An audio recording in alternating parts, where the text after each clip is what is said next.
Hello guys, आपका स्वागत है हमारे जेके स्टडी स्टफ में। आज की वीडियो में हम बात करने आ रहे हैं ड्यू कॉलेज के ऐसे स्टूडेंट्स जो सोल, रेगुलर या फिर एनसीएफ से बिलोंग करते हैं और साथ ही साथ वो अभी 6th सेमेस्टर में, और उनके पास जो कोर्स है वो है अपना बीए पॉलिटिकल साइंस ऑनर्स।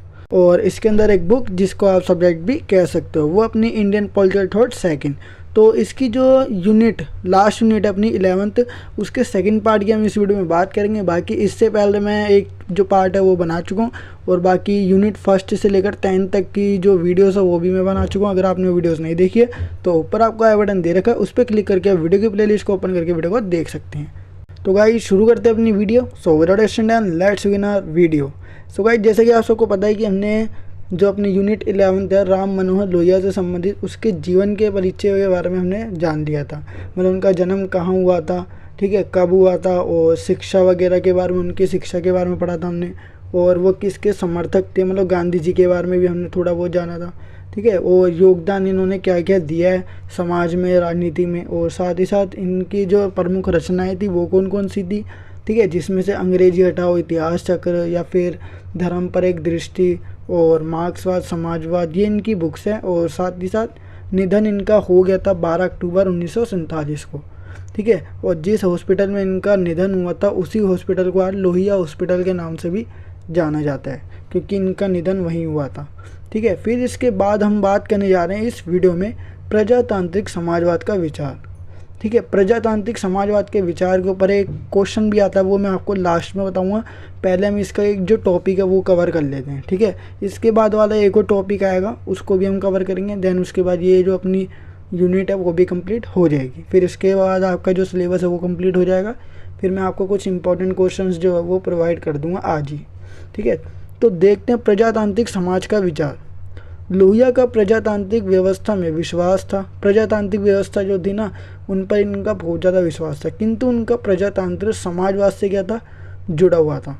प्रजातंत्र वो होता है जिसमें ना जो सरकार है वो कैसे बनती है, प्रजा के थ्रू बनती है। मतलब प्रजा क्या लेगी, उसमें पार्टिसिपेट करेगी, तभी क्या होगा, कोई व्यक्ति ऐसा नियुक्त किया जाएगा जो राज्य या देश को क्या करे, संभाल सके, ठीक है। अदरवाइज़ अगर क्या होता है, दूसरा अगर मैं बताऊं कि जिसमें बिना किसी जनता के राजा को चुन लिया जाता है या राजा खुद बन जाता है कोई, तो वो एक तरीके से तानाशाही भी हो सकता है, जो अपने भले के लिए अपने स्वार्थ के बारे में सोचेगा, जनता के बारे में नहीं सोचेगा। लेकिन अगर ऐसी व्यवस्था होगी जिसमें सभी जनता का समर्थन प्राप्त होकर या बहुमत मिलकर, ज़्यादा से ज़्यादा जनता का बहुमत मिल जाएगा, तो उसके बाद राजा या कोई मंत्री या फिर कोई ऐसा व्यक्ति चुना जाएगा जो देश को चला सके, ठीक है। तो इसे हम प्रजातंत्र बोलेंगे। और इसमें क्या होगा, सबको बराबरी का मौका मिलेगा।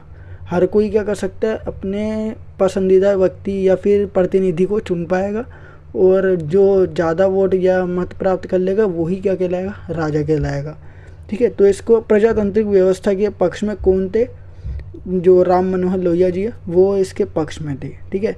और साथ ही साथ वो समाजवाद भी चाहते थे। समाजवाद का मतलब जैसे कि आप सबको पता है, ऐसी व्यवस्था जो सोवियत संघ में थी, ठीक है, मतलब जिसमें सारी की सारी आर्थिक, राजनीतिक, सामाजिक जितनी प्रकार की व्यवस्था है वो सारी की सारी किसके अंडर में होगी, सरकार के अंडर में होगी, ठीक है। इसको हम समाजवाद भी कह सकते हैं, साम्यवाद भी कह सकते हैं, ठीक है। तो ये सब है। अब इसके बाद देखो आगे, किंतु उनका प्रजातंत्र समाजवाद से जुड़ा हुआ है, ठीक है। ये प्रजातंत्र तो चाहते थे, मतलब सभी व्यक्ति को समान अवसर मिले, ये तो चाहते थे, लेकिन समाजवाद भी चाहते थे, ठीक है। इनका प्रजातंत्र समाजवाद से जुड़ा हुआ था। उनके अनुसार प्रजातंत्र समाजवाद के उद्देश्य को प्राप्त करने का साधन है, ठीक है। प्रजातंत्र क्या है, समाजवाद के उद्देश्यों को प्राप्त करने का साधन है, एक तरीका है। प्रजातंत्र को आम लोगों तक ले जाने के लिए वे सत्ता के विकेंद्रीकरण के पक्ष में थे। देखो, एक केंद्रीकरण होता है जिसमें सारी की सारी शक्तियाँ एक ही व्यक्ति के पास होगी, और एक होता है विकेंद्रीकरण जिसमें सारी की सारी शक्ति एक व्यक्ति के पास नहीं, कुछ व्यक्तियों के पास होगी, ठीक है, जो राज्य या देश को चला सकेंगे। तो ये सत्ता के विकेंद्रीकरण के पक्ष में थे। इसमें सत्ता का विकेंद्रीकरण था, मतलब सत्ता की जो शक्तियाँ थी, पावर थी, वो क्या हुई थी, बटी हुई थी, ठीक है, किसी एक व्यक्ति के पास नहीं थी। तो प्रजातंत्र को आम लोगों तक ले जाने के लिए सत्ता के विकेंद्रीकरण के पक्ष में थे, शक्तियाँ बटी हुई थी, ठीक है। मतलब कि एक व्यक्ति के पास कुछ ऐसी शक्तियाँ है जो दूसरे व्यक्ति के पास नहीं होगी, दूसरे व्यक्ति के पास कुछ ज़्यादा शक्तियाँ हो सकती है, तीसरे व्यक्ति के पास कुछ कम शक्तियाँ हो सकती है। जैसे कि राज्य, ठीक है, मुख्यमंत्री मान सकते हो, प्रधानमंत्री मान सकते हो, गृह मंत्री मान सकते हो, ठीक है, अलग अलग जो है मंत्री है उनके पास अलग अलग प्रकार की पावर है। ठीक है, तो इस प्रकार की सत्ता का विकेंद्रीकरण के पक्ष में थे कौन? राम मनोहर लोहिया। प्रजातांत्रिक व्यवस्था प्रतिनिधित्वात्मक व्यवस्था है जिसमें आम जनता शासक भी होती है, राजा भी होती है और तथा शासित भी होती है।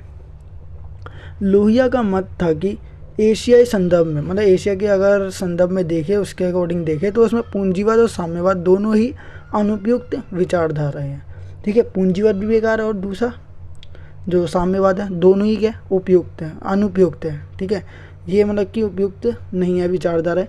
लोहिया ने परंपरागत प्रजातंत्र पर 2 प्रश्न उठाए। परंपरागत प्रजातंत्र मतलब ऐसा प्रजातंत्र जो पहले से चले आ रहा था। ठीक है, पुराना जो प्रजातंत्र था उस पर जो थे सवाल उठाए थे वो कौन से थे? देखो, क्या आम व्यक्ति प्रभु सत्ताधारी है? दूसरा, क्या आम व्यक्ति इतना स्वतंत्र या बौद्धिक स्तर पर परिपक्व है कि वह अपने मताधिकार का उचित प्रयोग कर पाता है? ठीक है, तो इस प्रकार के जो 2 क्वेश्चन थे इन्होंने उठाए थे परंपरागत प्रजातंत्र में। इस संदर्भ में लोहिया का विचार है कि आधुनिक प्रजातंत्र पूंजीवादी व्यवस्था के अंतर्गत कार्य कर रहा है। ठीक है, आधुनिक प्रजातंत्र पूंजीवादी व्यवस्था के क्या कर रहा है? अंदर कार्य कर रहा है, लेकिन फिर भी प्रतिनिधि व्यवस्था उत्तरदायी व्यवस्था है, किंतु सेना, पुलिस, न्यायपालिका, शिक्षा संस्थान और पूंजीवादी वर्ग के द्वारा चलाए जाते हैं। ठीक है, और बाकी बात करें समाचार पत्र और पत्र पत्रिकाओं के प्रकाशन भी उद्योगपति होते हैं।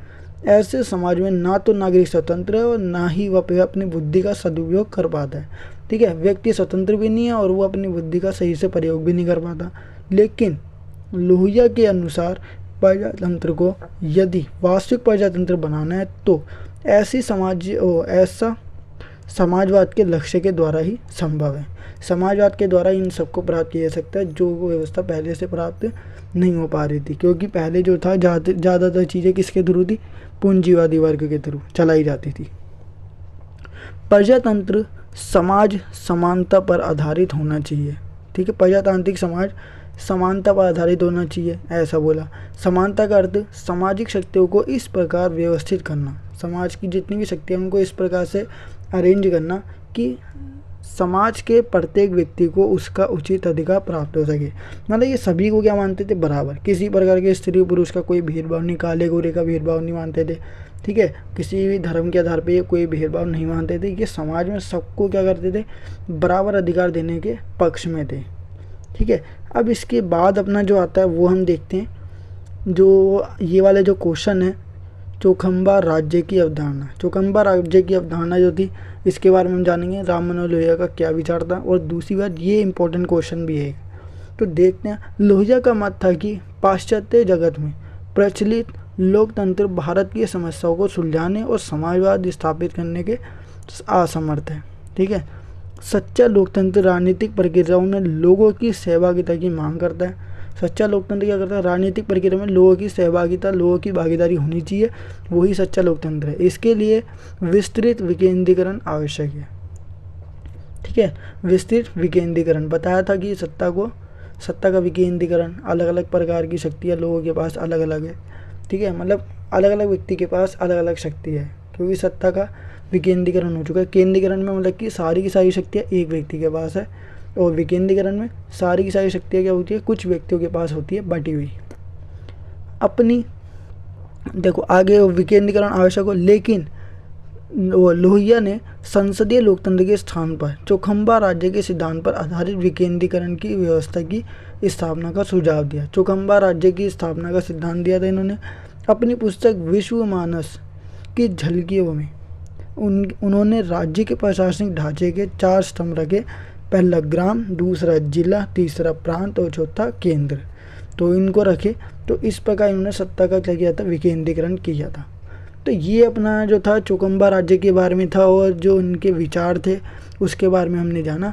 बाकी इसके बाद जो लास्ट पार्ट होगा उसके थ्रू हम इस यूनिट को भी कंप्लीट कर देंगे। तो गाइस ये थी अपनी आज की वीडियो। आई होप गाइस आपको वीडियो जरूर पसंद होगी। अगर आपको वीडियो पसंद है तो वीडियो को लाइक, शेयर, कमेंट करना बिल्कुल ना भूलिए।